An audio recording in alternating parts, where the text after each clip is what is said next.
Hi, thank you so much for clicking on the Justin Root Show.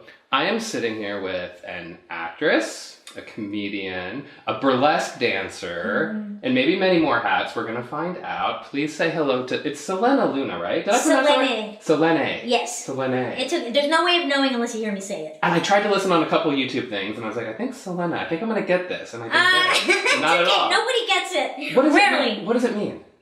Selene is the name of the Greek moon goddess. Oh. It's not a showbiz name. It sounds like it, but it's not. My parents, that was their deal. They were really... I'm not Greek at all, but there's a few of us in my family named after, Greek goddesses. Why not? Yeah, Greek mythology, anyway. Well, I have to seriously thank you so much for coming on this show, because I literally harassed you after one of your shows down on Sunset at the... Casita del Campo. Yes. Yeah. And I just came up to you afterwards, and I was like, I have a show, you're coming on. Oh, yes, I remember! And it was so sweet of you, so I really appreciate it. Thank you so much. That. And I have to say, I'm very happy to see you alive, because I had my Bloody Valentine on last night while I was getting ready. Brutal death scene! I love it. I know. Nothing like starting an interview with a spoiler, by the way. But I mean, I feel like, that movie is, almost 10 years old now, right? It is. Actually, we just had the 10-year anniversary. Oh, nice. On Valentine's. What'd you do for it? Was there a screening? I stayed home. Yeah, there was a screening. There was a screening in Hollywood, and I actually had a conflict, and I wasn't able to attend. But I heard it was great. All right. Well, first question. I'm going to hit you with a hard one right off the bat. Okay. What the hell is it like being a comedian, actress in 2019? Oh, being a comic in 2019 is, it's tough because you can't make fun of anything anymore. However, I have to say, as, obviously, I'm a little person, I'm a Mexican immigrant, and I'm a woman, so I feel like that still gives me license to get away with what I want to get away with. And because of the adversity I face on an ongoing basis, I don't care what people think. Yeah. And you can't do comedy and care what people think. Yeah. And I always take a gamble that I might offend someone. It's never my intention. I try to be thoughtful of everyone's circumstance. But as a comic, my job is to share my point of view in a hopefully humorous way. And there's no way to find out if a joke works until you try it. And the audience is either going to boo you or laugh, and then that's how you find out, okay, I could get away with this, I can't get away with this. It's just a trial of errors. And but to get to the point, sorry, I'm rambling. Oh, please ramble, because you know what? It makes me have to ask less questions. Okay, so good. The longer you talk, good. the more my brain can stop and listen and be like, what's next? Okay, good. Look, bottom line, and pardon my French, but to do comedy, you have to have a case of the fuckets. Yeah. You cannot care what anyone's going to say. I'm not insinuating that you should be thoughtless. Sure. Really think about what you're saying. Really think about what the ultimate point is. Who benefits from your joke and who doesn't benefit from your joke? So just try to be thoughtful, but ultimately do what your heart believes in. And don't you kind of feel like smart people can gauge the intent of a comic?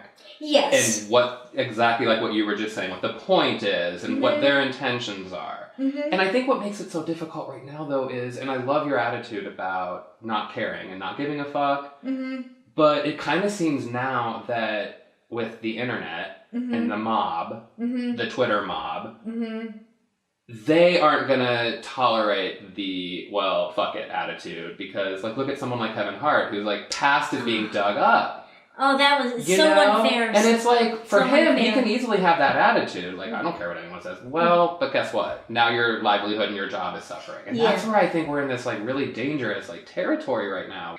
It's really silly. I blame the parents, really, for raising kids, or a generation of people that are not able to critically break something down. Yeah. And it's this culture of processing everything through by being literal. Yeah. And they really lack critical thinking. Mm-hmm. And I know that sounds probably a little patronizing, but... Not to me. Yeah. Well, good. I'm glad. We'll see how the comments roll. Yeah, exactly. But, I'd love a comment. Please comment. Please, lots of them. But really, I mean, and I'm going to sound like I was born in the 1800s, which borderline was. But, I grew up in America with parents who told me to suck it up and deal with yourself. Like the world's not going to, bow down to your sensitivity. And you got to just live your life and mind your own business and don't worry about what other people are doing unless it's, dangerous and evil. But if you just don't agree with somebody, do something to give an example of the contrary. But don't attack that individual, just because you don't agree with them. Nice. A little therapy session. Yeah, I love it. It's so serious. fun. Oh my God, you guys. Well, let's go back to comedy with you, though, and how you got started. Because you said where were you actually born and raised? I was born in Mexico, raised in Los Angeles. Okay, when did you move to Los Angeles? My family immigrated to Los Angeles when I was 3. And who's in the family? So, in my family is my mom and dad and 3 siblings. 3? Oh, where do you fall? I was the baby. You're the baby. I was the youngest and could not have been more annoying. Los Angeles since you were 3? Yeah. Oh my, I could not imagine. I mean, that's a rarity.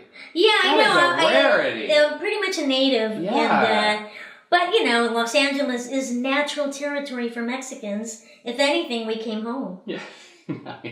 Nice. Do you go back to Mexico often? No, not at all. Not at all? Not at all. I just rarely have the opportunity. I'm not raking in the Kevin Hart millions. Yeah. So my travel is usually always associated with work. Okay. So I'm not like, I'm going to go to Tulum on vacation. It's like, well, what's the gig? Yeah. See you in Nebraska. Yeah, exactly. That's my life. That's the reality. Exactly. Exactly. So when did you know you could do funny? When did funny come into play for you? Well, funny came into play for me at a very young age. Okay. As early as I could remember, like, I think around age 5. I say age 5 because that's when I remember becoming aware of my physical difference. Okay. So then comedy was a natural step for me to protect myself. Growing up with a disability, and I was the only person in my entire family who was a little person. Oh, okay. I was the only one. It was very lonely and isolating. My family is very loving and very nurturing. Sure. But ultimately, I felt like the black sheep. Just like being gay in a heterosexual family. It's the best analogy I could come up with that I think speaks to people. Mm-hmm. I dealt with a lot of difficult things, outside of the home, like society, kids in school. It's rough if you're a totally different gimpy kid. Mm-hmm. Other kids are mean. Mm-hmm. And so I would use humor as a way to make people like me, as a way to survive. And it was just a survival mechanism for me. And it's the classic class clown. Class clowns are really the kids who are the most troubled. And they're just trying to, be liked for everything except what they are. Mm-hmm. And so when did you decide, you know what, I'm going to do this as a career? It's one thing to be funny at school or funny, in the neighborhood and to combat, any sort of, like you were saying, being made fun of or whatever. Mm-hmm. What then made you say, you know what, I'm going to do this on stage? Well, it's all kind of tied in. Really, at age 5 is really when I remember, having this epiphany of what my life really was. Really? That young? Yeah. Because that's when I started school. And so you don't have a sense of self-awareness, I don't think, until you interact with children outside of your home. And then they start pointing out things you never even thought of. Wow. And, your family loves you and you're used to them and you're not used to a different point of view. Gotcha. From, the general public. And so that's why the age of 5 was so significant in my development. Because that's when I realized I was different from everyone else.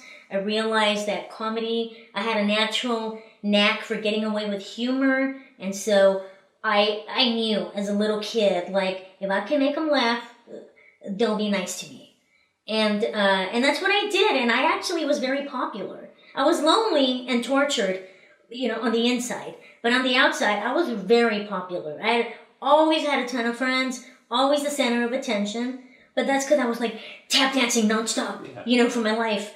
And to tie it in with your question, I also realized at that stage in life that I decided that I wanted to be in entertainment when I became an adult, because I thought if I was in entertainment, if I performed, then people would stare at me on my terms, and then I would control, I guess, the dialogue about me.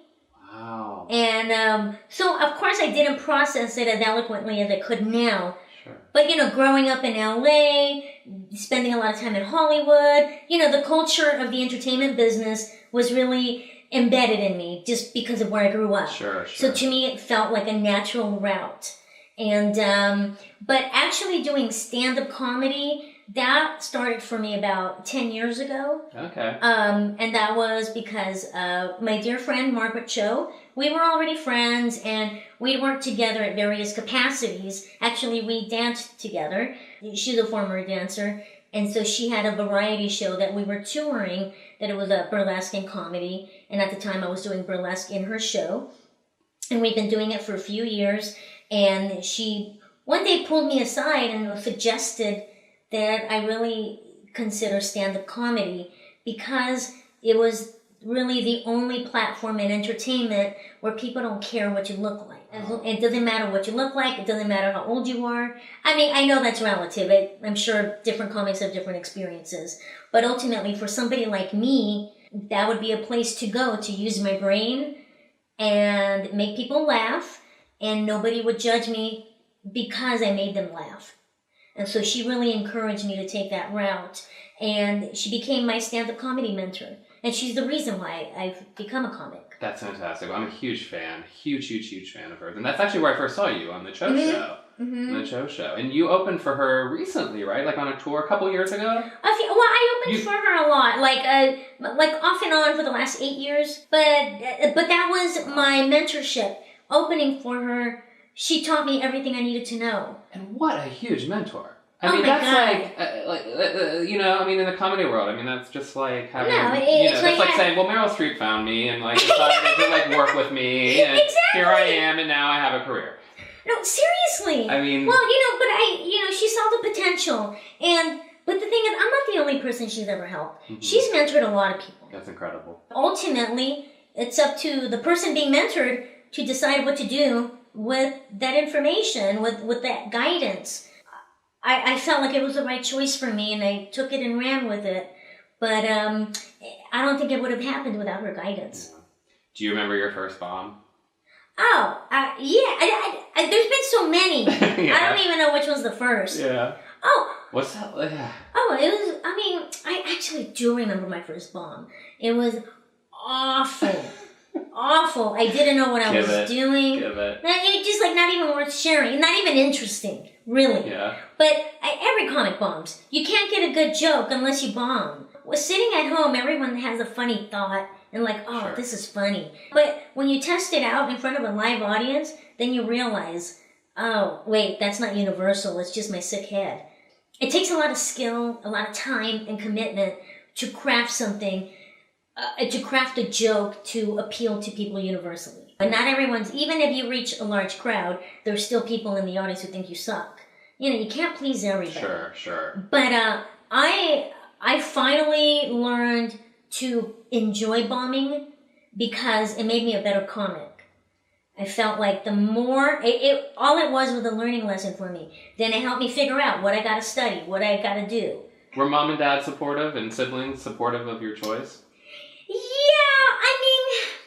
not enthusiastically supportive, but supportive in the sense of she's gonna do whatever she wants to do. No one tried to stop me because they can't, and they knew it. Yeah. And I'm very stubborn. Mm-hmm. And my stubbornness comes from being told my entire life, because you're disabled, you cannot do this, you cannot do that. And that's why I'm pig-headed, So no one ever stopped me. They would gently try to maybe a backup plan. Which, yeah.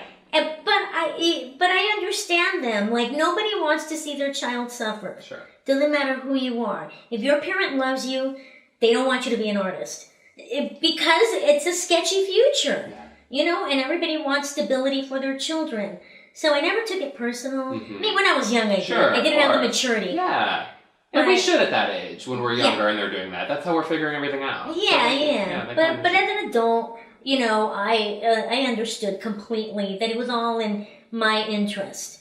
You know, they just love you and they don't want to see you struggle. Mm-hmm. But if you're an artist, it's a desire inside of you that you cannot turn off. Yeah. It's like, I was born this way. Exactly, yeah. You know, I can't undo it. And I've tried many times. I mean, every 6 months I'm like quitting the business. Sure. You know, it's a roller coaster. It's difficult. But I'm volunteering for this. And, you know, we're not hostages. And frankly, it's a privilege to survive as an artist. You know, you don't have to be a millionaire. But if you're able to survive just doing your art, then you're already 10 steps ahead of the game. Amen. Who were some of your influences like growing up? Who inspired you? I found inspiration from personalities like Elvira, Mistress of the Dark. Have you had her on? I haven't. I would love to. Oh, she's amazing. Oh, I would absolutely love to. You had her on your radio show. Right? Yeah, I know. She's a friend. She's a very awesome person. She was kind of like a personality, a team that I would look up to. I was a latchkey kid, you know, on top of it, and, you know, watched a lot of TV, so, like, my inspirations came from the tube. Sure, same. You know, it's not like historical figures. Yeah. You know, although actually, I take that back. One historical figure that I was exposed to at a young age that I forever is, like, the top of my list is Helen Keller. Helen Keller's story really inspired me, even through my own torture and angst. I would have to remind myself, what would Helen Keller do? Really. And that got me through a lot of torturous situations as a child. So Helen Keller and Elvira. I get that all the time. I hear that as inspirational quotes all the time. If it's not Elvira, it's from Helen Keller. Mm-hmm. I love it. So when did burlesque come about in your life? That came out of nowhere. It was the early 90s, I think it was. And long story short, my girlfriend at the time was, and we're still great friends, she was producing the Velvet Hammer Burlesque, which at the time was the only burlesque review in LA. There wasn't, the resurgence of the burlesque movement didn't really exist yet. Okay. So there was really only a handful of people performing and creating burlesque at the time. There was a group of people in New York. We're all great friends. We all knew each other. And Dita Von Teese, which needs no introduction, and Catherine Delish. I mean, they were the queens of it. They really got the whole deal going. And the Velvet Hammer Burlesque troupe, which no longer exists. And so my friend called me. She's like producing this burlesque show. She'd already been doing it for several years. She's like, hey, you know, we have you in mind. You know, you want to do a show with us? And I was like, what? You know, I mean, I get dressed in the dark, you know? Yeah. But I'm always up for a challenge. Okay. Because as a little person, growing up, being told that I can't do things I want to do, I always, even if something seems scary and uncomfortable to me, I will try it just to prove society wrong. I don't do that anymore. I'm too old. I don't, you know, I'm like, now I just don't even care. Yeah. But at the time, the reason I took it on as a challenge for myself was that, really an artistic challenge, because as a disabled person, society, family, friends, everybody in your life neuters you. You don't have sexuality. If you're a disabled person, that's how you're treated. You're not feminine, you're not masculine, you're just this thing that everyone has to take care of and baby. And it's also kind of, when somebody has special needs, families tend to put you on a pedestal that's like a little angelic. You're like the special baby. They don't assume or treat you like you have human needs, like basic human desires, human sexuality, that, you know, that I would ever need, you know, passionate contact. And so people like me grow up feeling neutered by society. And that was my motivation for doing burlesque. Not that I couldn't wait to take my clothes off in public, but I was like, I'm going to show people that somebody like me can be feminine and glamorous and not some fucking Oompa Loompa. You know, not a creature. You know, you're treated like an enchanted creature. And it's very dehumanizing. And I felt that would be a very feminine way to humanize myself. And I was terrified that I went for it. I was afraid of the audience because I was like, man, they're going to think it's a freak show. I was like a little apprehensive. But I did it, and the audience was, to my surprise, unbelievably into it, but not in a gross freak show way. They embraced me exactly as they embraced the other women in the show. And so I felt like this incredible support and acceptance. And it was a lot of women supporting. It wasn't like perverted men, you know? So, and then that turned into an 11-year touring career. Kind of just like on a whim. I mean, you just got a phone call and we'll see what happens. Total whim. What was scarier, first stand-up or first burlesque show? The first stand-up. Because I think stand-up is intellectual. You're sharing what you think. You know, your opinions. Two different vulnerabilities. Completely. Two completely different vulnerabilities. Yeah, completely. So how did Coco come about? I mean, that's huge. You're the voice of... the Tia Rosita. I wasn't even going to attempt the accent. No, it's okay. I can roll my tongue. Okay. I can't put it anywhere else, though. I can just do the... Oh. But then I can't put it to English. Wow, that's hilarious. I know, the R's are very difficult. I would think, because you have such a great voice, that you would just be a voiceover queen. Is this leading up to other things? Hope so. I'd love to be a voiceover queen. But, you know, voiceover is not any less competitive than anything else. I mean, there are hundreds, if not thousands, of very talented, established voiceover artists. It's unbelievably difficult to crack. Yeah. I mean, it's really, really hard. But just like anything, you know, anything else in the entertainment business. So, I mean, I'm trying, and it really would be my dream job because I want to go to work in pajamas with no makeup. No makeup. That's my dream job. Yeah. So I'm working on it. Was it fun? Was that a fun movie? Oh, it was wonderful. It was an incredible experience, really. I mean, like, I would go home crying only because the theme of the film was so touching. And over anything, I was really, really moved by the effort that Disney Pixar put into making sure this film culturally represented Mexico in the most dignified and beautiful manner. And they went through great lengths to make sure it wasn't whitewashed and make sure it was told properly and honored. And it just the way that team worked, that it would make me cry. They're incredible, and so it was a spiritual experience for me. I mean, did you have any idea how successful it was? No idea. I had no idea. I auditioned and I got it, and I was like, cool gig. But I had no idea what a thing it was going to be. Did that just open doors? I mean, we kind of think incorrectly, like, oh, she's in Coco, so now she can get anything, and the roles just keep coming in, right? Oh yeah, people who I don't know think I'm a millionaire now, like a multimillionaire. Like one of my husband's former coworkers asked him, "Why do you still work? Your wife's in Coco." He's like, meanwhile, he's the one paying the bills. Oh wow! Right? Yeah. It's hard, right? Yes. This is a hard business. Yeah, it's like it took 20 years to get this one paycheck. So when you spread it out, it's poverty, honey. Yeah, it's like $8 an hour. Yeah, exactly. Right? More like $3 an hour. Actually, it opened doors that I did not even anticipated, that have nothing to do with showbiz. It opened doors through disability advocacy.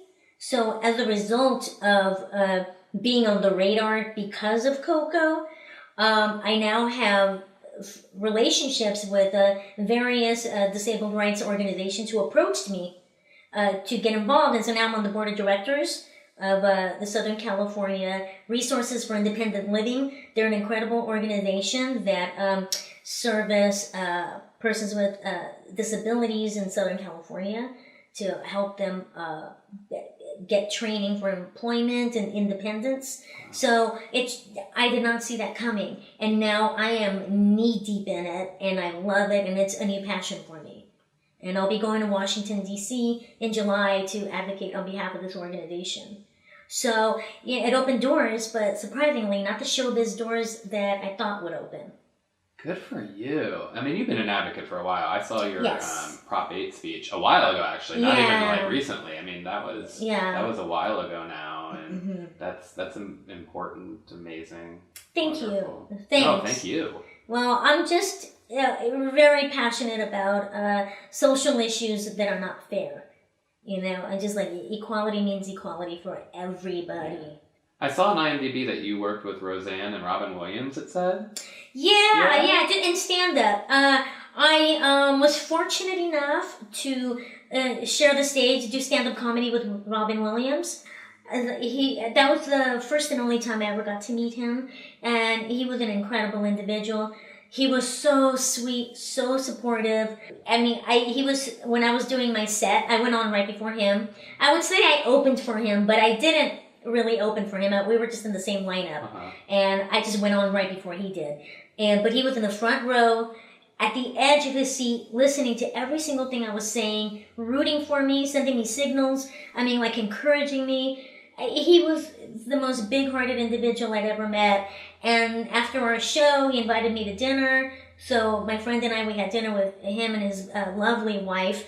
And he's just like, really, I cannot say enough wonderful things about him. And he's sorely missed. And Roseanne, well, I knew Roseanne through Jackie Beat. Oh, okay. Have you ever had Jackie? I haven't. I know. I should reach out. Yeah. I love Jackie. So Jackie was working with Roseanne, writing for her and touring with her. She was opening for Roseanne. Okay. That was a long time ago. And then we all just, it's a small town. Everybody eventually ends up meeting each other. Sure. And, so we met Roseanne, by we, I mean like Jackie, and introduced us, like, and all our mutual, comedy friends. And so, and then Roseanne said, I want to do stuff with you guys. At the time, we were shooting a bunch of cookie videos, and Roseanne said she wanted to produce things with us. And so then we did like a string of videos, and it was a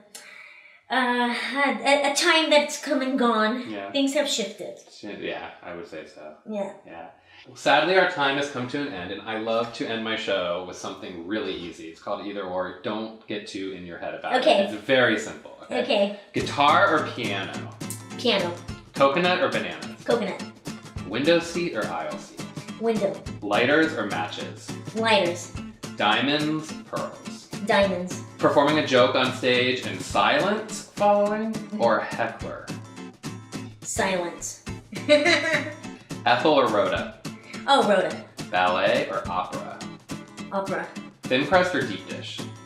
Ooh, depends how stoned I am. I cannot believe the next question. Swear on my life. Edibles or a joint? Joint. Greek or Wiltern? Theater. Ooh, Wiltern. Really? Okay.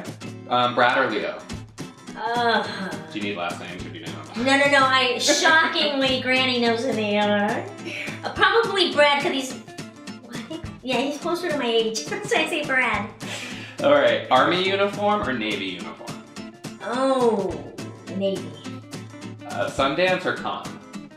Sundance. Have you been? I've never been. No, never been. Neither. I've never been to either. Neither. Enchilada or burrito? Ooh, burrito. Swan or flamingo? Flamingo. Memorial Day or Labor Day? Memorial Day. Pancakes or waffles? Pancakes. Annette Bening or Glenn Close? Glenn Close. We all have the same amount of Oscars, the four of us. Fancy shoes or fancy sunglasses? Ooh, shoes.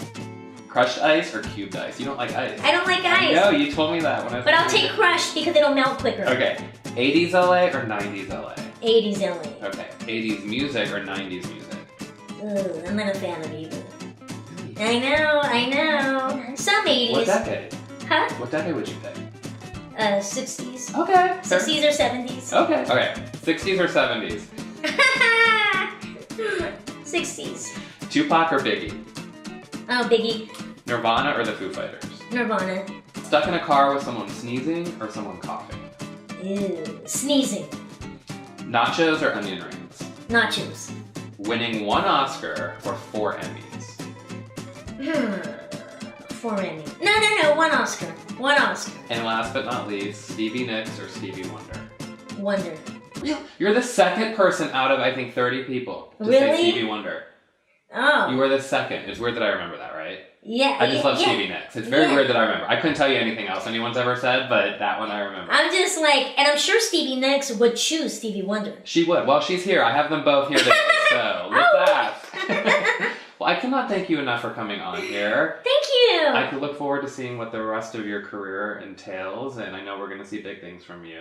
Where can people find you? Are you on Facebook or Instagram no, or Twitter? I do not Facebook. Okay. I refuse to be part of that cult. Okay, so if anyone's on there pretending to be you, it's not you. Yeah, it's not me. I have zero presence on Facebook. I don't do it. So you're on Instagram or Yeah, Twitter? I'm only on Instagram and Twitter and my website, SeleneLuna.com. Okay. But definitely just go to my Instagram. All right. All right. Well, I love it. Well, thank you guys so much for watching, and please make sure you subscribe. Thank you.